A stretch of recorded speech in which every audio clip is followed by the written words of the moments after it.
توره شپه او د سرتور احتجاج چرته ولکړو سر زور احتجاج او همیشه د فایده ګډ خلک اخلي چې چرته د کمزور احتجاج همیشه د فایده ګډ خلک اخلي چې چرته د کمزور احتجاج چې وریځو د سپوږمۍ کله خلاص شوه تاسو ولیدو د ستوري احتجاج چې وریځو کې سپوږمۍ کله خلاص شوه تاسو ولیدو د ستوري احتجاج ولې چې مخله ولاړ دی غوږ نه کوي بیا محبوب وکړو ټول احتجاج دا ولې په دې ښار کې داسې ډلې د پښتو د بل سره خو خیر ډېرې بانې ډېر جوابونه دا ما او تا په څه باندې کږلې د پښتو نه صرف داسې نه ده موږ چېرې داسې نه کوو نه صرف داسې نه ده موږ چېرې داسې نه کوو موږ مینه کې هم جنګ کې هم پاللې د پښتو او نه دا ورځ دا ورځ منارې د ازادۍ چې د ژوند د کردارونو نه مې وکړې څو پوښتنې د ژوند د کردارونو نه مې وکړې څو پوښتنې د عقل نه راتېر شوم د سوچ نه پسې تېر شوم د ژوند د دوکاندار نه مې تپوس وکړه چې وروره دا ستا په نظر و ایمان به څه ته وایي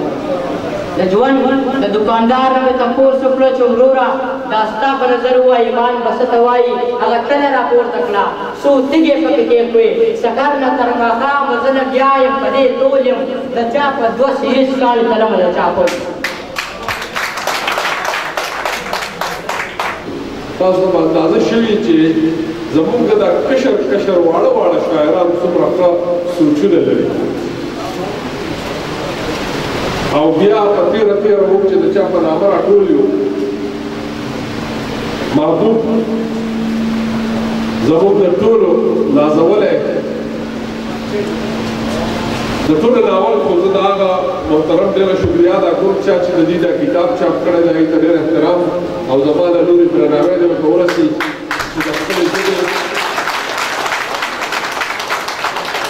چې د خپلې ژبې او خپل لیکوالانو سره دومره مینه لري افغانستان تل د ادب او ژبې د خدمت لپاره ډېر کار کړی دی او ښایي الله دې وکړي چې موږ هم څه وکړی شو بله دا ده چې یو عجیبه اتفاق دی ما په شپږم اووم کې شاعري شروع کړې ده او د ده په څلورم کې شاعري شروع کړې ده او په شپږم کې کتاب چاپ شوی دا یو عجیبه دا زما خیال دی چې د دنیا یو بلکل ځانګړی کیس دی او شاعري چې کله ما وکتله نو ټوله ښه معیاري شاعري ده او انشاءالله چې د یوې ورځې نه بلې له د بلې نه بلې له د بلې نه بلې له به دی ښه کېږي ده ته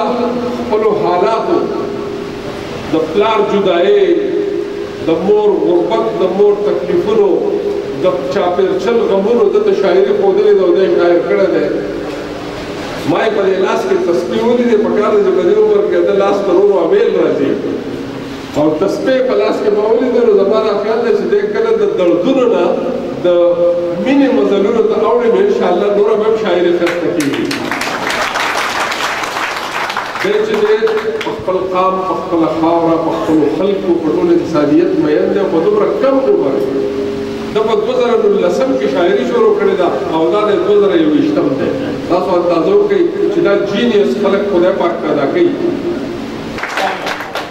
چې پورته مې نظر وکړو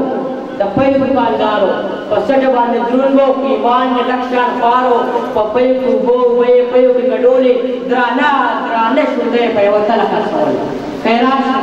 د ده نه درانه شونډې په یو تله خرڅول د ده نه یو سړی اخوا بل شان ته ولاړ د ده نه یو سړی اخوا بل شان ته ولاړ و هغه نه په دین نه په مذهب نه په ایمان و هغه بله دنیا کې موړېدو ځان سره وران و هغه یو لیونی و نه په خلکو نه په ځان و چې خاوره مې راواخیسته په سر وبالوي هغه یو لیونی و نه په خلکو نه په ځان و چې خاورې مې راواخیستې په سر مې بادولې ایمان دنیا هغه هېڅ معنه هم نه لرله ته ووایې محبوبه د ایمان په څه ته وایي ایمان په سپینو پیو او شودو کې دی که نه ایمان د چمیار بوټو په څپلو کې دی که نه ایمان خو د اوبو او د شودو نه ډېر زیات سپین دی ایمان خو د هغه سره د پاکې مینې ښایي دا خلک لیوني دي که دا مونږ لیوني یو محبوبه د بازار دوکاندار ایمان لرو